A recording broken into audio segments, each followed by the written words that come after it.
So,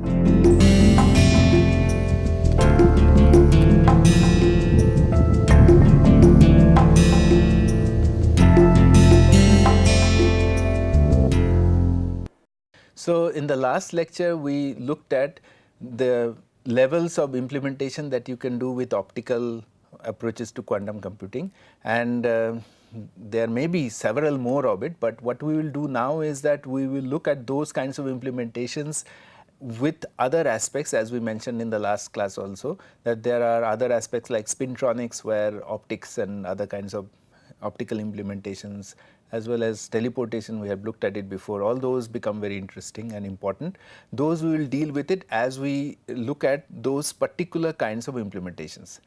From today's lecture onwards, for this week, for the rest of this week, we will be solving the assignment problems that we have been giving you for the last 6 weeks, and maybe I will not be able to do it till the last week, but generally as much as possible we will try to do, because while doing these assignment problems, we will also revisit and refresh some of the problems and some of the aspects that we have been looking into in this area of implementation of quantum computing. We will also link you at every time while we do the problems to the key concepts that we are looking at while we are doing this. So, let us now look at this principle of solving the problem. So, the first problem set is the one which we had given to you in the very first week, and the first question in that problem is as we mentioned here, and the solution had been given to you.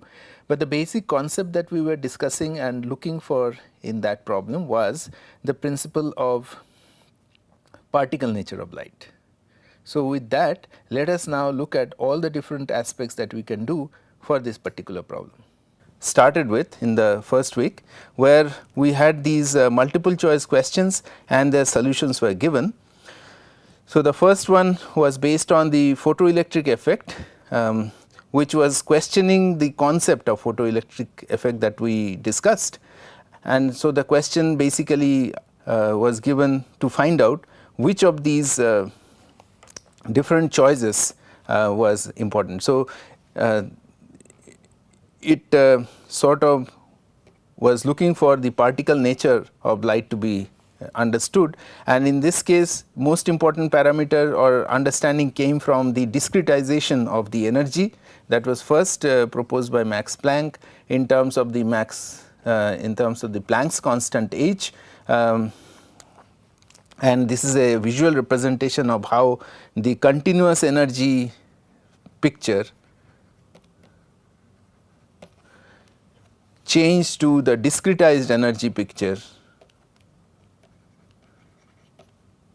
discrete or quantized energy picture after the principle given by Max Planck. So, this quanta or the discreteness of the energy in terms of the Planck's constant was the key to bringing the photoelectric effect explanation by Einstein, where he was able to show that the radiation field is quantized, because no matter how much of photons you provide beyond a certain energy level, there will be no electron ejection for the photoelectric effect, essentially showing that the light below a frequency of, say in this particular example, of certain hertz or wavelength longer than 683 nanometers would not eject electrons. The fact that this plot was not dependent on the intensity of the incident light implied that the interaction was like a particle which gave all its energy to the electron and ejected it with that energy minus that which took to escape the surface. So, this extra energy that was necessary to make this happen is often known as the work function of the surface, and so on and so forth. But generally speaking, this was the basic concept on the particle nature of light which was being asked in this first question.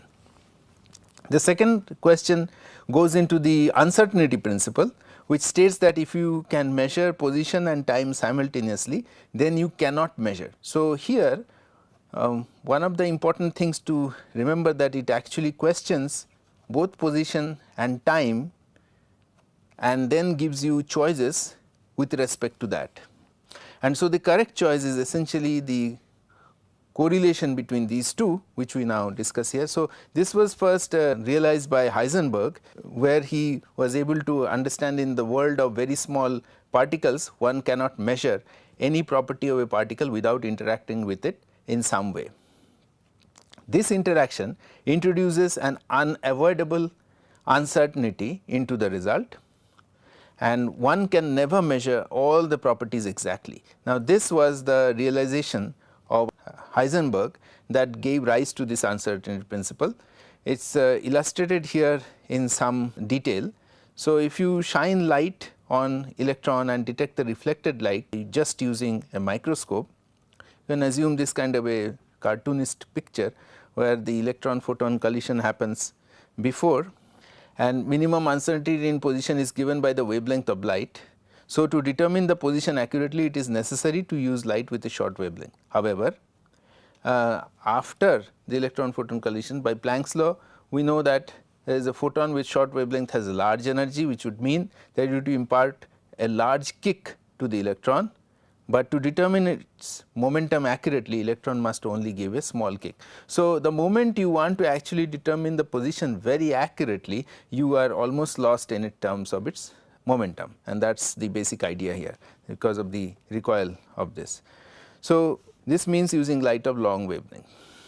So, the measurement disturbs the system, and that is the consequence of this entire problem. So, because the particles are so small, the interaction is large enough to do these issues. So, the uncertainty principle essentially means that there is a fundamental limit to the accuracy of a measurement determined by the Heisenberg's uncertainty principle, and this is different from the classical uncertainty, where the measurement of uncertainty is due to limitations of the measurement apparatus.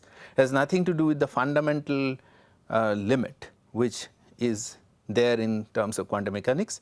And in this particular case, for example, in classical, there is really no limit in principle to how accurately a measurement can be made. It all depends on the instrumental apparatus that we are talking about.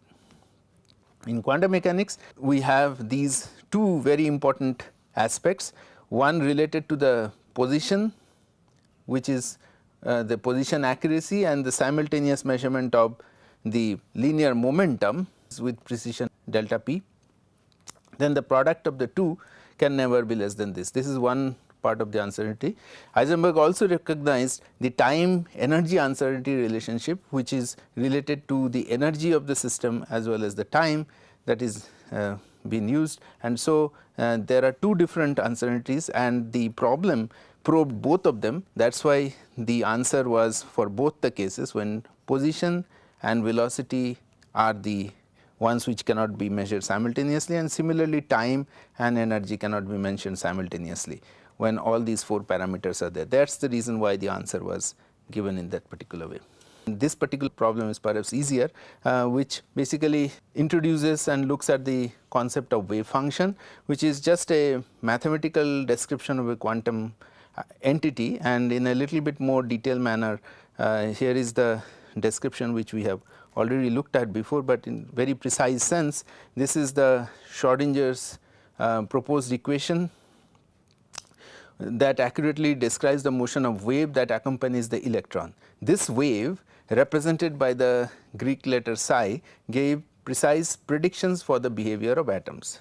The wave function is a complex function, a function containing quantities that are complex numbers, and is constructed in such a way that performing an operation to take the modulus of the complex function for a given state results in a real value that represents the probability density of a result that corresponds to that state.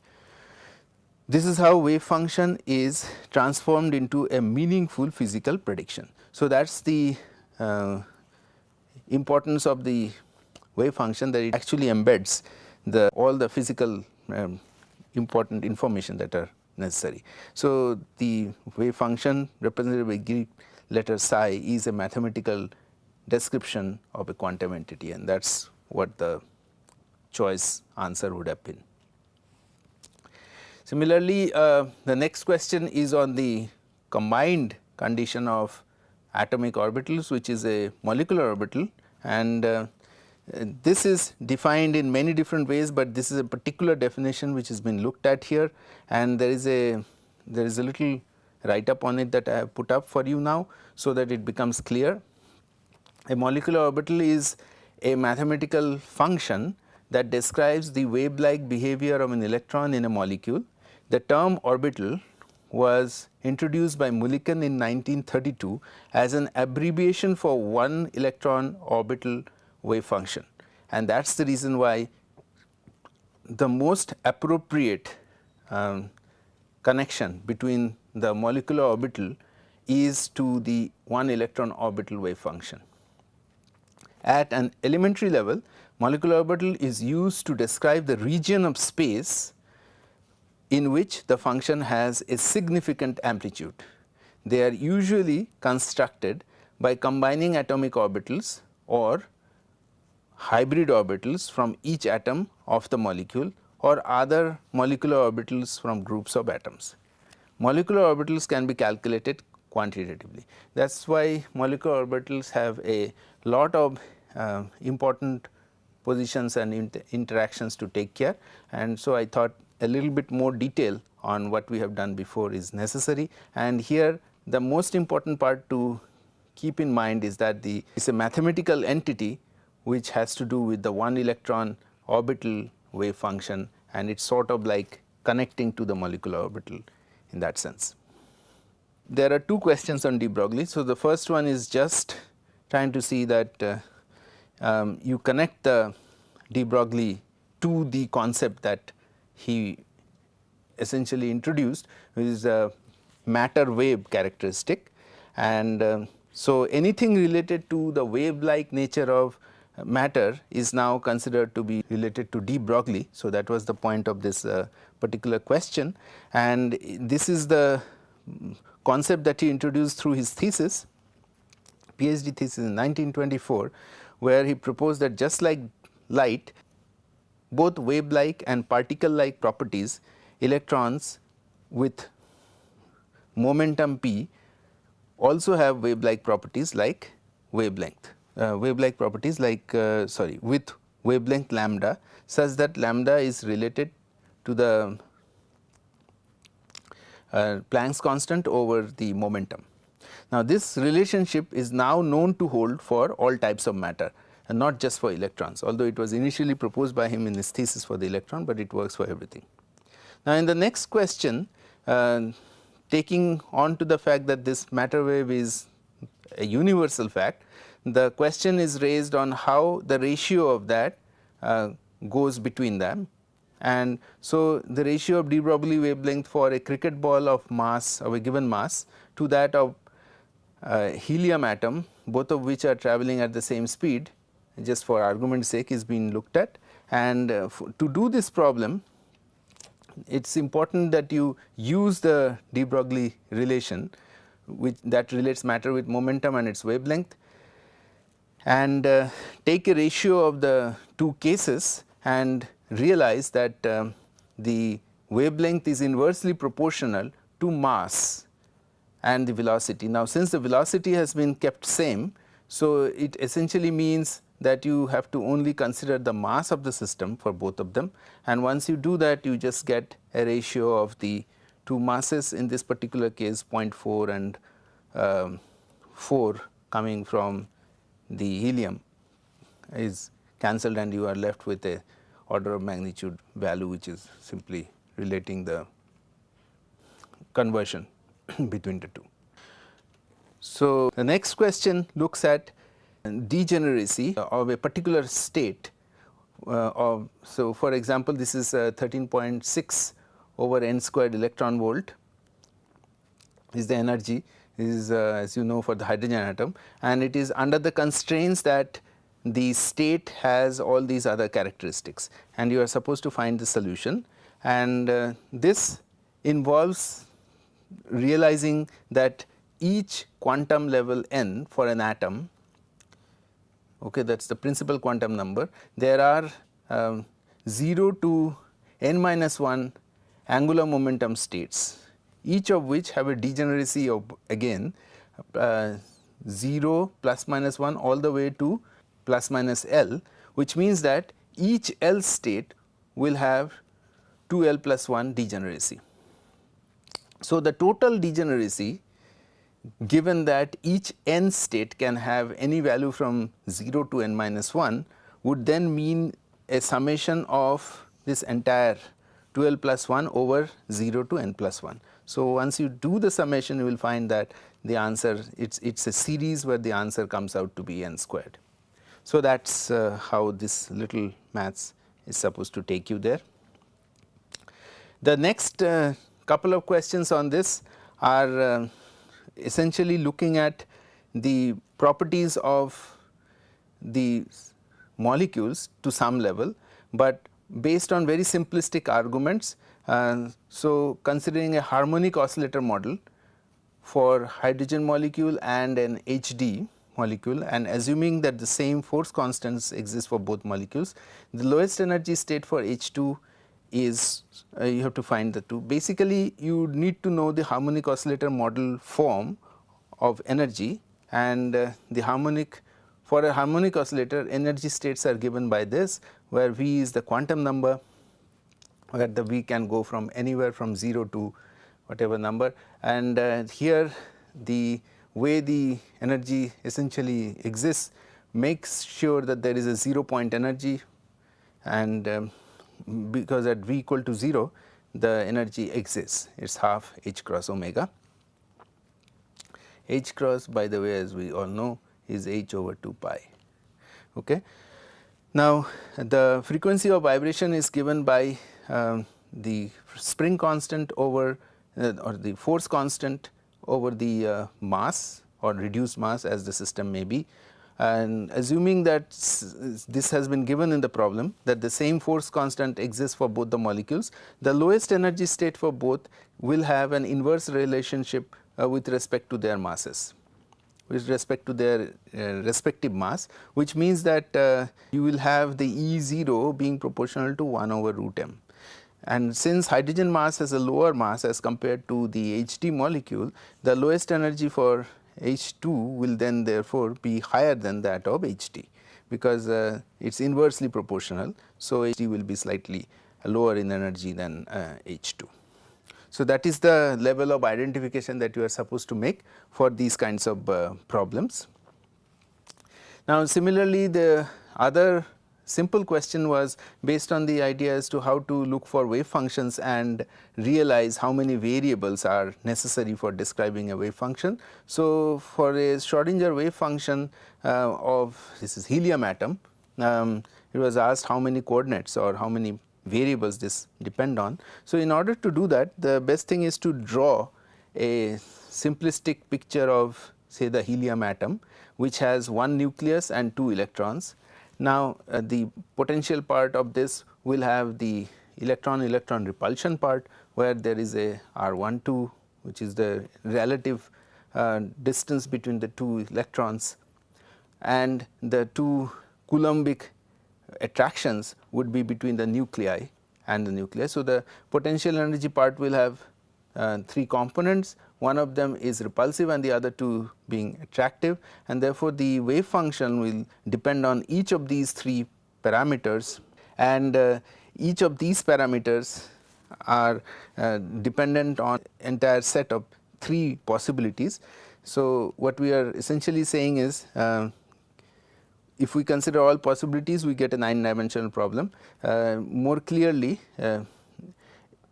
helium atom has one nuclei, as we mentioned, and 2 electrons, each of which would depend on 3 variables, implying that its wave function would therefore depend on all the possible 9 variables.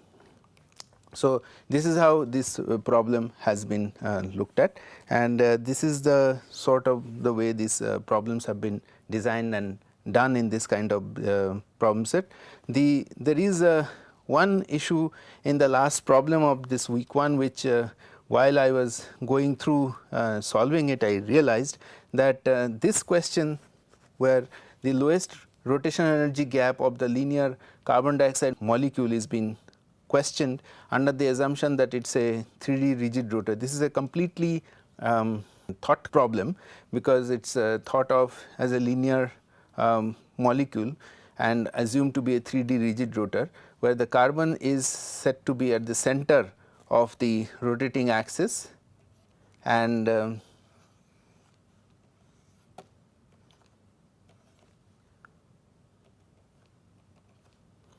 and two oxygen atoms are exactly at Bohr radius. So, it is taken as 53 picometer on both sides from the central carbon atom. So, the carbon is considered to be the center, and this has been asked with the idea that whether you can calculate this to be a number which comes out to be exactly one of these. Unfortunately, perhaps I did not do it with a lot of effort, but when I was doing it quickly, I could not get exact match to one of these problems, and there one of these answers which are given here, and so that is actually a little bit of a difficulty. So, what I have decided is that I will open the problem for you, and then we will look into this problem further into the next lecture, because I do not think we will have much time in this lecture to finish the problem. But what we will do is we will open up this problem for this now, and if we are not able to get any answer, then we will have to see why there must have been a printing typing error on my side on while making the question. Let us see. So, the question is based on the idea that we know how the energy of a 3D rigid rotor looks like, and that is sort of given in terms of this expression, where the energy of the Lth state is can be written in this term. Very often you are used to the h cross terms. However, in this particular case, since we are going to write in terms of wave numbers, I have taken out the h cross, and therefore, we have gotten these pi's sitting in there. If you write in terms of h cross, these pi square terms vanish, and it is perhaps sometimes easier to remember them in that form. So, we often write them in the h cross terms with 2 I. So, that is roughly what we do, because 4 pi squared gets absorbed when as soon as we say h cross in there.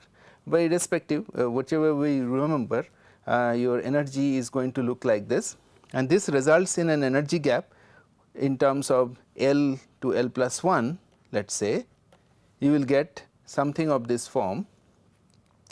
And if you write it in terms of in wave numbers, then you are going to divide the answer by Hc. That is the idea.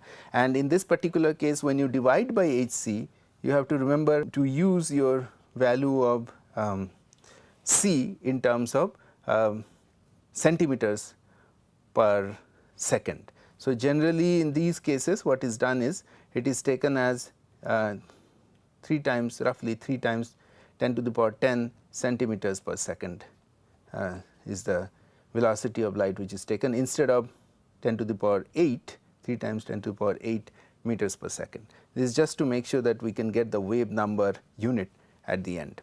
So, the I is the, so we have here the quantum number L, rotational rotation constant I.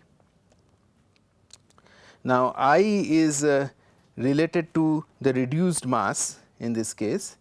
So, I is mu r squared, r is the distance. So, in our particular model, when we have the carbon sitting in the center and the oxygen sitting linearly on the other sides, the r is basically this distance that we are looking at, which has been given to us. The mu is the reduced mass. Now, the reduced mass can be taken in many different ways. In this particular case, the simplest one is to consider only the carbon and the oxygen, because those are the only 2 points that we are looking at, the rest of it is the same. However, in reality, by just considering it to be a 3 body system, you can always utilize the harmonic mean for this system also. In spectroscopy, however, there is a little bit more involved manner of doing this. That is why the problem was simplified by providing the assumption that it is a linear level by this particular case. In the simplest way of looking at 3 body kind of a situation like this, the reduced mass will just be the 3 masses, in this case oxygen, carbon and oxygen.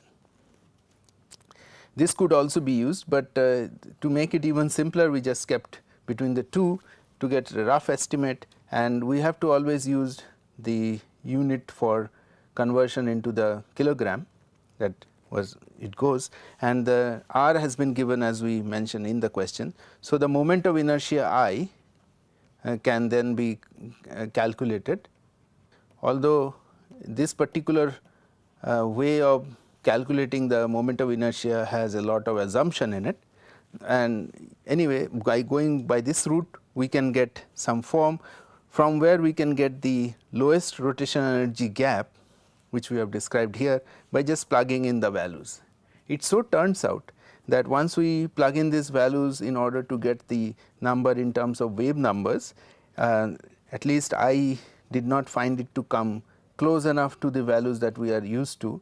The best we came to was, I think, not what we have given as a choice. So, as we had been talking to you about this problem, it does not give any of the results that we have been